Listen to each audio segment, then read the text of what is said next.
여러분은 플로리다의 늪지대를 탐험 중이에요. 그러다 어떤 싱크홀을 봤는데 이런 악어였나요? 조심하세요.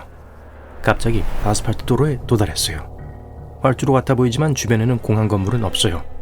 여러분은 그걸 살펴보기로 하고 30분 정도 걸리는 활주로를 따라 걸어요. 그 끝에 트레일러가 보여요. 안에 사람이 4명 있어요. 그들은 여러분이 우연하게도 세계에서 가장 큰 공항이 될 뻔한 곳에 왔다고 말해줬어요. 정확히는 JFK 공항의 5배예요. 프로젝트 에버글레이즈 제트포트는 항공 여행의 황금기가 끝난 1968년에 시작됐어요. 최대 300명의 승객을 태울 수 있는 초음속 제트기를 위한 6개의 활주로를 갖춘 대륙간 중심지 공항이 될 예정이었죠. 사람들은 대도시에서 멀리 떨어진 멕시코만과 대서양 사이에 있는 이곳을 선택했어요. 왜냐하면 여기선 3시간 이내로 남미와 유럽으로 비행하는 게 가능했거든요. 그 당시 상업용 비행기의 최고 속도는 시속 약 800km였지만 그것도 곧 바뀔 예정이었어요. 콩코드는 첫 비행을 할 준비가 되었고 보잉 또한 번개처럼 빠른 거대한 여객기를 개발하고 있었어요. 그래서 단시간 비행이 완벽하게 가능했을 거예요. 그리고 일부 내륙 공항 주변의 지역과는 달리 바다 위에서는 아무도 이착륙하는 시끄러운 소리에 신경 쓰지 않죠.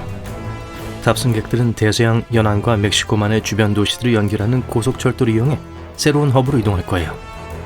터미널은 미래의 부유한 승객들을 위한 많은 라운지가 있는 아주 럭셔리한 걸로 예정돼 있었어요. 하지만 이 중 어느 것도 실현되지 않았어요. 공항의 건설이 시작되었지만 활주로를 건설한 직후 끝나버렸어요. 우선 주민들과 활동가들은 신공항이 사우스 플로리다 생태계와 에버글레이즈 국립공원을 파괴할 것이라는 보고서를 보았어요. 그래서 그 건설에 강력하게 반대했어요. 두 번째로 보잉 초음속 여객기 프로그램이 취소되었어요. 초음속 비행기에 대한 시험이 진행되는 20년도 채 되지 않은 기간 동안 미국 연방항공국은 테스트 지역 아래에 거주하는 사람들로부터 소닉 붐에 대한 불만을 4만 건이나 받았어요. 음속보다 빠른 속도로 이동하는 제트기들에 의해 만들어진 충격파의 소리들이 유리를 깨고 사람들과 농장 동물들을 놀라게 했어요. 그래서 전국의 항공사들이 초음속 비행이 상업적인 성공을 거두지 못할 것이라는 걸 깨달았고 이런 비행기 서비스를 제공할 거대한 공항이 더 이상 필요치 않게 됐죠. 완성된 활주로는 수년간 조종사들을 훈련시키는 데 사용되었어요. 보잉 747기를 착륙시키기에 충분한 길이었고 고립된 위치에 있었기 때문에 그런 목적으로는 완벽했어요. 그러다 비행 시뮬레이터가 더 발전하면서 조종사들은 더 이상 그곳에서 연습할 필요가 없어졌어요. 이 미완성 공항은 일반 항공기에 대한 서비스를 제공하기 시작했어요. 제일 바쁜 날에도 하루에 12번 이상의 이착륙을 하지 않아요. 그래서 4명의 직원이 매일 오전 8시부터 오후 5시 반까지 근무해요. 가끔 자동차 경주를 위해 공항을 이용하기도 해요. 지구 반대편에 아주 중요한 공항이었던 곳이 이제는 소풍, 축제, 패션쇼를 위한 장소가 되었어요. 독일 베를린의 예전 템펠호프 공항의 활주로에서 스케이트보드를 타고 연을 날릴 수도 있어요. 이곳은 펜타곤이 완공되기 전까지 세계에서 가장 큰 건물이었어요. 또 세계 최초로 지하철도가 있는 공항이었어요. 공항의 위치는 중세 시대에는 성전 기사단이 있던 곳이었고 그렇게 해서 그 이름이 붙었어요. 1920년대가 전성기였죠. 2008년에 폐쇄되기 전까지 서비스가 끝나갈 무렵엔 대부분 소형 근거리 왕복 여행기들이 공항을 이용했어요. 뉴욕의 플로이드 베네필드도 이제 자전거 경주와 아마추어 천문학자 협회와 함께 별을 바라보는 장소로서 새로운 삶을 살아가고 있어요. 원래는 1930년대 뉴욕 최초의 시립공항이었어요. 미국 항공기의 선구자 아멜리아 에어트는 이곳에 착륙하곤 했어요. 그 후 뉴저지의 뉴워크 공항이 점점 중요해졌고 플로이드 베네필드는 완전히 폐쇄되었어요. 아치형 전장, 아치형 구조물, 에메랄드 그린 타일이 깔린 뉴욕 지하철 중 가장 아름다운 역이 지하에 버려진 채 있어요. 최초의 지하철 노선은 시청역을 남쪽 종착역으로 삼고 있었어요. 20세기 초에 지하철이 공식적으로 개통되었을 때만 5,000명 이상이 탑승을 즐겼죠. 그 당시 요금은 5센트였어요. 최초의 지하철은 바로 그 화려한 시청역에서 출발했어요. 세월이 흐르면서 지하철 열차는 길어졌고 곡선형 승강장 때문에 더 이상 정차에 승객들을 안전하게 탑승시킬 수 없게 되었어요. 그러면서 역의 승객들이 없어지기 시작했어요. 사람들은 지하철에 너무 익숙해져 기능에만 신경 쓰고 아름다움에는 신경 쓰지 않게 됐어요.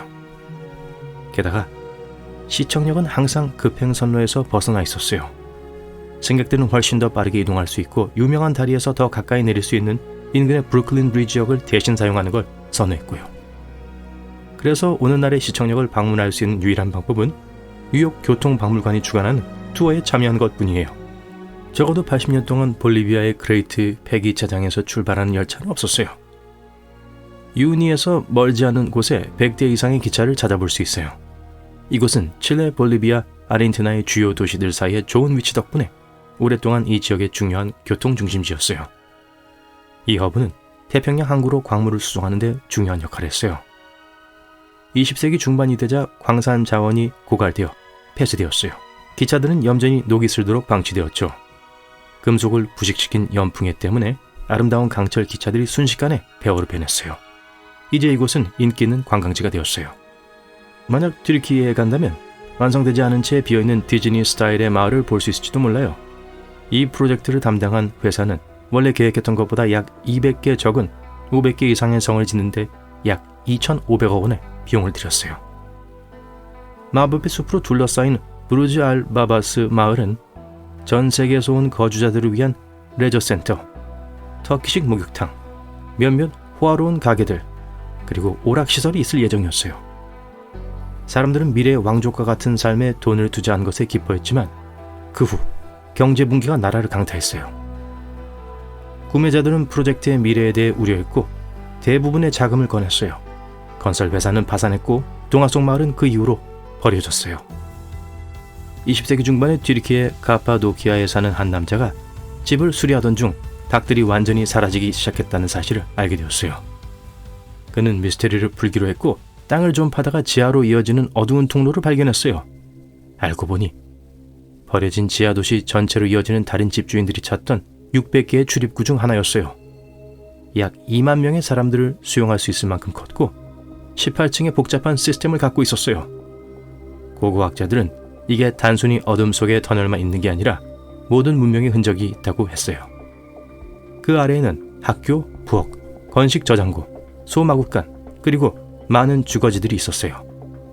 심지어 모든 사람들에게 숨쉴 공기와 신선한 물을 제공해줄 복잡한 환기 시스템과 보호된 우물도 있었어요. 이 도시는 기원전 370년에 최초로 문서에 언급되어 있었어요. 아마 자연재해와 적들로부터 보호하기 위해 지어졌을 가능성이 높아요. 카파도키아는 이런 곳을 짓기에 완벽한 장소예요. 왜냐하면 흙 속에 물이 없고 바위들은 쉽게 주조 가능했기 때문이에요. 이번 튀르키예 강진 희생자분들을 진심으로 애도하며 하루빨리 모두가 행복한 삶을 되찾기를 바랍니다.